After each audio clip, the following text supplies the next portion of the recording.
Nabi itu ada mukjizat itu disebabkan karena kemampuan Nabi menciptakan mukjizat. Tidak. Mukjizat itu haibatum minallah. Itu pemberian Allah, syai'un khariqul adat. Sesuatu yang di luar jangkauan akal kebiasaan manusia. Itu mukjizat. Jadi di luar kebiasaan ada sesuatu yang menonjol. Maka itulah yang disebut dengan mukjizat. Jadi mukjizat itu sesuatu yang tidak tergambar oleh akal manusia. Ya, maksudnya sesuatu yang khariqul adat. Khariqul adat itu di luar kebiasaan. Maka itulah yang disebut dengan mukjizat. Ada itu pada baginda Nabi kita sallallahu alaihi wasallam, dan itu mesti harus kita imani. Karena ada orang yang tak yakin dia dengan mukjizat Nabi. Tidak ada tu katanya. Para nabi itu biasa sama seperti kita. Tidak ada mukjizat. Nah, berbeda dengan Wahaboy. Kalau Wahaboy mukjizat dia yakini ada, tapi karamah yang tidak ada. Padahal kalau menurut kita ada wa thabbatal karamata lil awliyaah, bahwa telah adanya karamah itu bagi para wali. Maka menurut kita ahli sunnah wal jamaah, akidahnya Abi Hasan Asy'ari itu ada 5 di kita. Ada namanya irhas pertama kali. Apa itu irhas? Kemuliaan sesuatu yang di luar dari jangkauan akal fikiran manusia, tapi diberikan kepada Nabi sebelum Nabi diangkat menjadi Rasul. Ini namanya apa? Irhas. Apa contoh irhas? Nabi Muhammad dilindungi oleh awan ketika pergi berdagang ke Syam. Sudah diangkat Nabi menjadi Rasul? Belum. Usia Nabi ketika itu 25 tahun. Tapi Nabi sudah dilindungi oleh awan. Kemana awan berjalan? Kemana Nabi berjalan pula awan. Wah, itu luar biasa ini. Kalau kita dapat yang macam itu, mungkin setiap jumpa jurang mungkin itu nyawa. Ada yang tadi berjalan nang ikut ndak awan tarui gitu-gitu kan. Nabi Muhammad sudah mengalami itu dulu. Kemana Rasulullah? Diikuti oleh awan, diikuti oleh awan, sehingga tidak terkena oleh terik panas matahari. Tak dapat. Jadi di mana Nabi berjalan diikuti awan. Nah, sudah diangkat Nabi menjadi Rasul? Belum. Maka itulah yang disebut dengan irhas. Itu namanya irhas. Siapa lagi yang mendapatkan irhas? Pokoknya sesuatu keajaiban, itu sesuatu yang di luar kebiasaan, tapi diberikan oleh Allah kepada para nabi sebelum para nabi diangkat menjadi Rasul. Itu namanya irhas. Apa lagi contoh irhas? Berbicaranya Nabi apa yang ketika lahir? Nabi Isa. Sebelum diangkat menjadi Rasul, itu namanya irhas namanya. Begitu. Nabi Muhammad banyak juga irhas Nabi Muhammad. Apa irhas Nabi Muhammad lagi? Selain sebelum Nabi diangkat menjadi Rasul, tapi kelebihan itu sudah diberikan ke Nabi Muhammad sallallahu alaihi wasallam.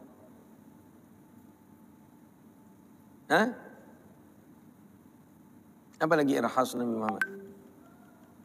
Sebelum Nabi diangkat menjadi Rasul.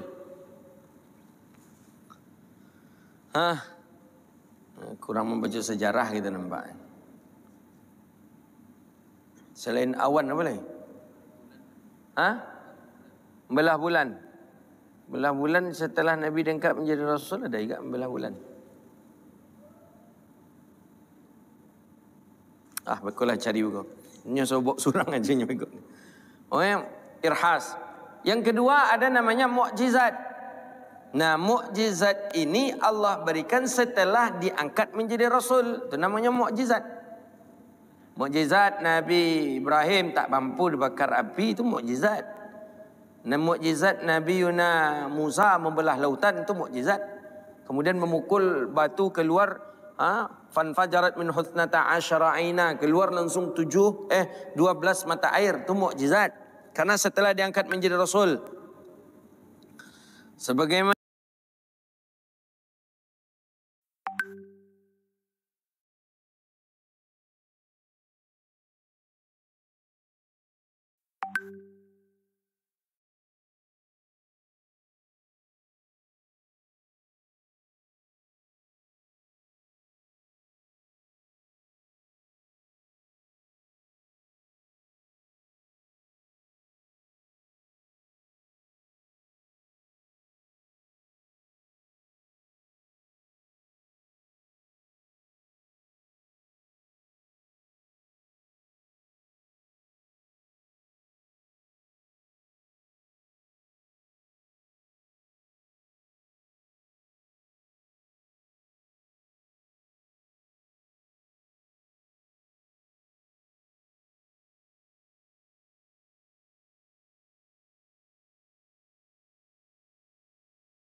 hadis dalam Sahih Muslim kalau tak salah itu, terdengar tangisan, teriakan, isakan tangisan dari pohon kurma ini.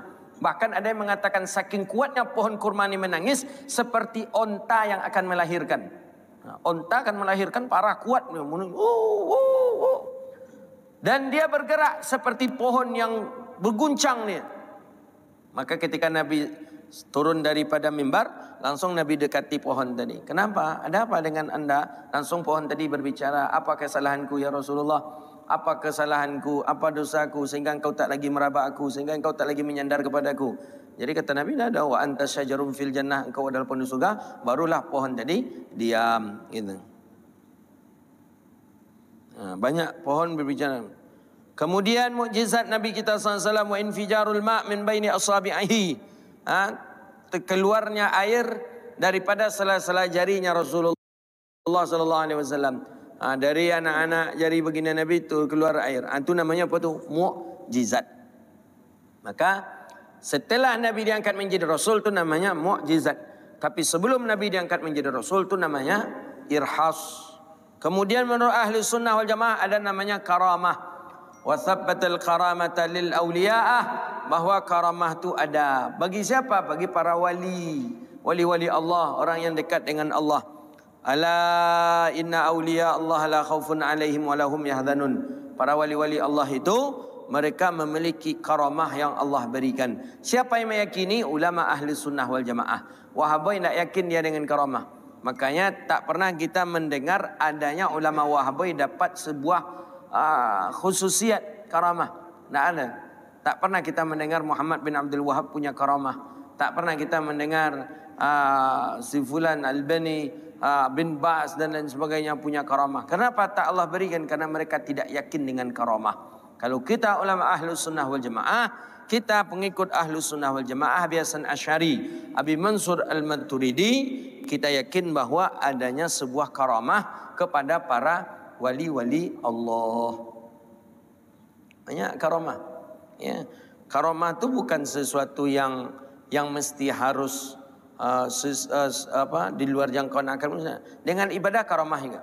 Ada yang mengatakan para ulama mujtahid yang 4 itu karamahnya karangannya. Imam Syafi'i, Imam Hanafi, Imam Maliki, Imam Hambali itu memiliki karamah dengan karangannya.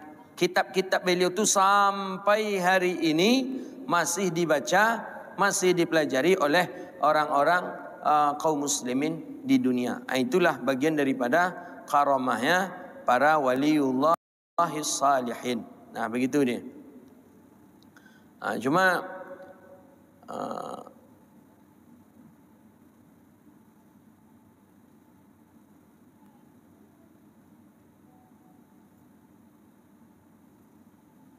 auliya, para wali memiliki karamah. Kemudian 3, 4 ada namanya ma'unah. Ma'unah itu sebuah kelebihan Allah berikan kepada ma'unah. Allah berikan kelebihan itu kepada seseorang, dan orang ini bukan juga orang yang alim, tapi orang ini setidaknya dia orang yang menjaga salatnya. Ini namanya ma'unah. Ya, tapi sebaliknya, kalau orang yang engkar dia tapi punya keajaiban atau punya kelebihan, ini namanya sihir. Itu dia. Makanya ada di kampung-kampung kita, Pak tu tak pernah sembahyang Jumat, nampak lah. Tak pernah sembahyang 5 waktu, puasa pun tak lah. Tapi bisanya memindahkan hujan. Bisa jinak dia buayo. Itu tanda apa namanya itu? Itu sihir namanya. Dia bukan orang taat, dia bukan para wali, itu namanya sihir. Itu banyak itu. Jangan heran pula gitu. Orang gila nyimbau lainnya, orang gila tadi datang, ngajak bercakap orang gila tu. Sehat orang gila tu. Dah bonto dah sehat gitu. Itu bisa jadi di situ tu apa? Sihir namanya. Itu dia. Wa ayatihi, dan keagungannya, wa alamun nubuwah, dan tanda-tanda kenabiannya. Nabi kita sallallahu alaihi wasallam. Para Nabi Muhammad sajakah yang memiliki mukjizat? Tak, para Nabi pun juga ada mukjizat. Ya, seperti Nabi Nuh ada mukjizat. Nabi Yunus juga punya mukjizat. Banyak para nabi yang lain juga punya mukjizat. Wa alimtu wa a'laman nubuwwatihi, dan mengetahui dan tanda-tanda kenabiannya. Kita ketahui bahawa sesungguhnya Rasulullah sallallahu alaihi wasallam aminuhu ala wahyihi, dan Nabi sallallahu alaihi wasallam amin ya, terpercaya, amanah ala wahyihi, di atas wahyu yang diwahyukan. Maksud wahyu di sana itu adalah syariat. Jadi Nabi Muhammad disuruh oleh Allah menyampaikan syariat. Jadi Nabi tidak ada yang menyembunyikan syariat.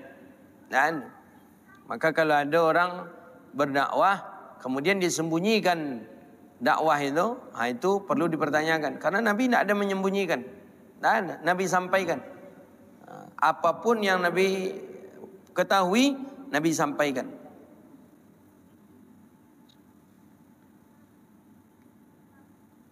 Nah, wahyu hukum-hukum syariat, mulai dengan syariat salat, syariat berpuasa dan lain sebagainya. Dalam syarah disebutkan bahawa baginda Nabi ini khatamun nabiyyin, penutup daripada segala nabi, penasakh kepada syariat Yahudi dan Nasrani. Jadi syariat-syariat Yahudi, syariat-syariat Nasrani itu dengan adanya Nabi Muhammad, syariat mereka sudah batal. Tak ada lagi syariat mereka itu. Nabi SAW orang yang melakukan dengan segala yang fardu. Nah ini, maka Nabi tidak pernah dalam sejarah itu tinggal salat 5 waktu. Nabi itu rukuknya, sujudnya sempurna, bahkan sampai bengkak kaki Rasulullah. Maka apa dalil orang yang salat yang salat mengonang itu, apa dalilnya? Kalau tengok, tidak ada. Nabi Muhammad seorang Rasul, tetap baginda Nabi salat, pakai sujud, pakai i'tidal. Bahkan baginda Nabi SAW berpuasa Ramadan. Padahal baginda Nabi dah dijamin surga. Tak pernah Nabi meninggalkan puasa. Maka sahibus syariah, yang faham betul terhadap syariat, itu adalah Sayyidina Rasulullah sallallahu alaihi wasallam.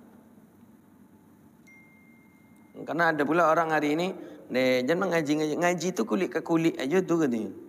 Jadi maksud apa? Tak ada orang, kalau orang lah mengaji tu nak pakai semayang le dah kecil. Tu orang apa lah namun. Jadi kecilnya kalau awak masih mengaji tu je le kecilnya lah tu alun tu tanya. Tu masih kelas bawah tu kecilnya lah. Kami dulu model kalian kau je. Tapi setelah kami sampai ke makam makrifat tu, kami semayang kau ndak le tanya. Mak. Itu setan yang bercakap macam itu tadi.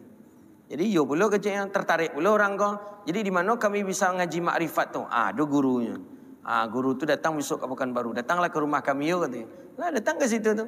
Datang ke situ tu ala rasa-rasa yo pula. Ilmu sihir. Hati-hati, berbahaya. Datang ke situ sekali, duduk 2 kali, pas ke 3 kali, kaji nama deko yang mencari salamu kau. Ya kecil syaitannya, nah bedakan je ustaz-ustaz yang aku mengaji salamu kau. Aku mengaji je ustaz tu kulit-kulit aja tu. Ikulah sampai aku ke isinya. Tak usah aku hadir di pengajian ustaz tu lah. Iyo pula nak hadir pengajian ustaz-ustaz tu lah. Dek gara-gara mengaji makrifat namanya. Yang ngajilah. Ustaz tu kulit-kulit satunya. Ustaz tu lembu sobok juga kaji nama dia alun dia. Kecek syaitan. Nang kecek hatinya. Iyo. Iyo patutlah nak pernah sampai buat mengaji je ustaz. Sampai ke mana? Patutlah nak pernah sampai buat mengaji ke ustaz tu dah. Mengaji kulit ke kulit aja ni. Inna lillahi wa inna ilaihi raji'un. Kalau adalah penuntut ilmu yang model itu, itulah tersasik. Capeklah selamatkan tu banyak. Jangan lama-lama di kesesatan ni. Bahaya. Baginda Nabi sallallahu alaihi wasallam huwa mawjud. Perlu juga kita imani baginda Nabi itu ada, bukan tak ada. Jangan macam pemahaman orang-orang setengah orang-orang liberal tu mengatakan Muhammad tu betul ada atau tidak kata dia. Dia keragui Nabi Muhammad tu ada atau tidak. Bukan saja Allah yang mereka keragui, Nabi pun mereka keragui. Padahal jelas Rasulullah SAW wujud. Ada. Tanda ada Nabi itu ada generasinya. Ada hadisnya yang sampai ke kita. Ada syariatnya. Bahkan ada perkataan baginda Nabi dan bahkan perbuatan baginda Nabi yang secara turun-temurun kita warisi. Jadi kita mewariskan hadis musalsal itu meyakinkan bahawa Nabi kita ada. Nabi kita dulu ada, bukan hayalan. Nabi tidak ada. Bahkan tahu siapa nama orang tuanya, bahkan tahu siapa nama generasi keturunannya, dan bahkan disebutkan oleh Nabi orang yang pernah bermimpi dengan beliau pun menunjukkan bahawa orang itu pernah berjumpa dengan Rasulullah sallallahu alaihi wasallam. Maka itulah kata baginda Nabi, an-nauman an-gharib, man ra'ani faqad ra'ani haqqan. Man ra'ani fil manam fasarani fil yaqaza. Orang yang melihatku maka sungguh dia melihatku di alam nyata. Fa inna syaitan la yatamatsuli bi surati. Sesungguhnya syaitan tidak bisa dia menyerupai aku. Kalau kita ada berjumpa Nabi Muhammad di dalam tidur kita, berarti itu betul bahwa kita berjumpa dengan Nabi Muhammad dalam nyata.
Berjubah putih, jubah putih jenggot Allah.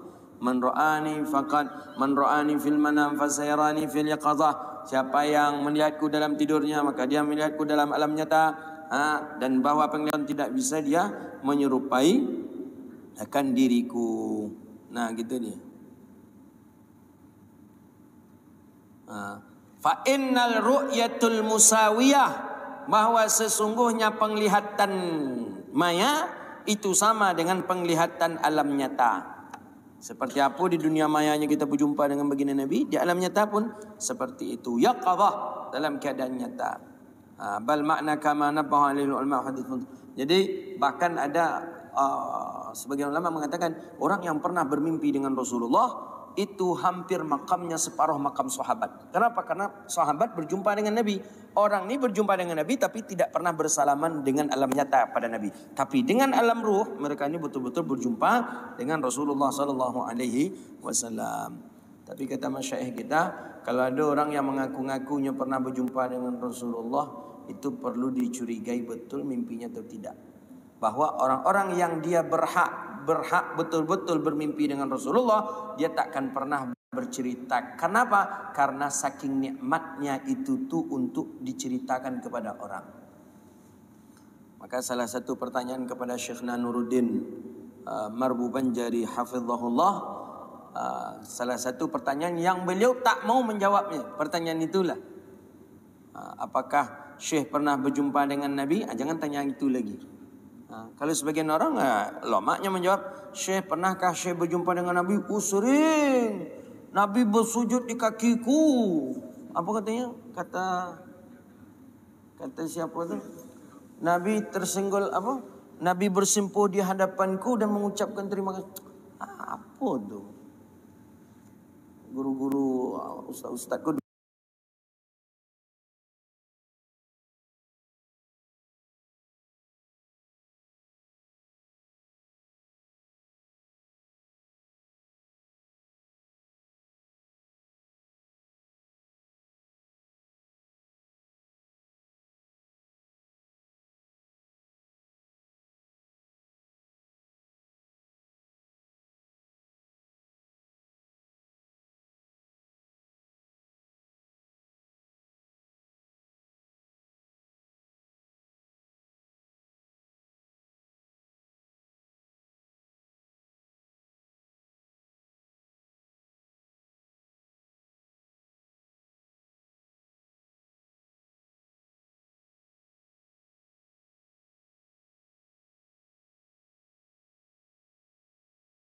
dia orang yang selalu mengamalkan sunnah Nabi, dia banyak bersolawat, tapi dia tak pernah mengatakan dia pernah bermimpi dengan Rasulullah. Maka orang itu pernah mimpi dengan Rasulullah. Ada di umur, tadi aku mau naik tadi ke sini, ketika aku mau datanglah wajah Rasulullah mengucapkan salam kepada aku dan bersimpuh di hadapanku. Taubat. Kadang rupa jin, kadang bersimpuh. Jin ni kan pandai pula, dia bersorban pula, dia kadang bersimpuh jin tu. Jin tu kecek kawan tadi Nabi. Maka tak boleh. Maka tak boleh banyak-banyak menghayal itu. Terlalu banyak menghayal. Akhirnya tak ke mana-mana jadi. Na'udzubillah. Mudah-mudahan Allah bimbing kita kepada jalan yang baik. Allah redai kita. Allah jumpakan kita dengan baginda Nabi SAW. Walau fil manam. Walaupun itu di dalam tidur kita. Maka baginda Nabi ada. Ayahnya ada. Nama ayahnya jelas. Abdullah bin Abdul Muttalib, ibni Hashim, ibni Abdul Manaf, ibni Qusay, ibni Kilab, ibni Murrah, ibni Ka'ab, ibni Lu'ay, ibni Ghalib, ibni Fihrin, ibni Malik, ibni Nadar, ibni Kinana, ibni Khuzaimah, ibni Mudrikata, ibni Ilyas, ibni Mudar, ibni Nidar, ibni Ma'ad, ibni Adnan. Ibunya begitu juga, jelas dia. Ibunya namanya Aminah binti Wahab, ibni Abdul Manaf, ibni Zurah, jelas. Nah, bahkan saking jelasnya, sepakat para ulama bahawa beliau ini dilahirkan di Makkah. Lahirnya di Makkah, kampungnya di Makkah, diwafatkan di Madinah. Nabi sendiri mengatakan, tidak ada secara pasti kubur para nabi kecuali aku, kata Rasulullah. Nabi sudah menjelaskan dalam hadis, kubur-kubur para nabi itu tidak ada yang pasti. Oh, kata orang Nabi Musa ada di Jordan, tak pasti. Ada yang mengatakan Nabi Sulaiman ada kuburnya di Iraq. Ada yang mengatakan Nabi Adam ada kuburnya di Jeddah, Siti Hawa, karena ada sepeda Adam namanya. Sepeda Adam itu besar sekali di Jeddah. Mana ada?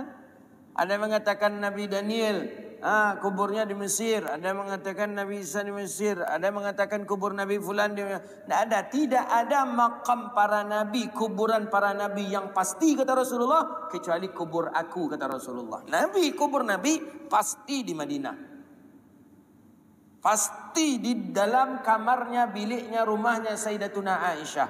Pasti di kiri kanannya ada Sayyidina Abu Bakar dan Sayyidina Umar. Kalau nabi-nabi yang lain tak pasti, kata Rasulullah SAW. Itu tanda bahawa nabi itu ada. Tak boleh kita ragu. Kalau ada yang ragu, berarti ulanglah syahadatnya balik. Tak boleh.